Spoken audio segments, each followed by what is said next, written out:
Guys, ito kami ni Keng Keng. Keng, Hindi ako makakonect sa wifi. Keng. Bakit? Start mo yun, no? Cellphone. Guys, may TV na kami. Oh. Ano? May box pa kami. Oh. Ito na gano'n.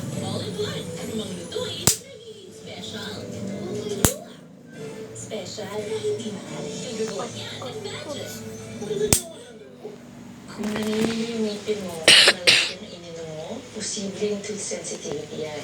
Maaari pa itong maging malaking problema na mas malaking gastos. Sensitive itong nire-recommend ako, alam kong epektibo.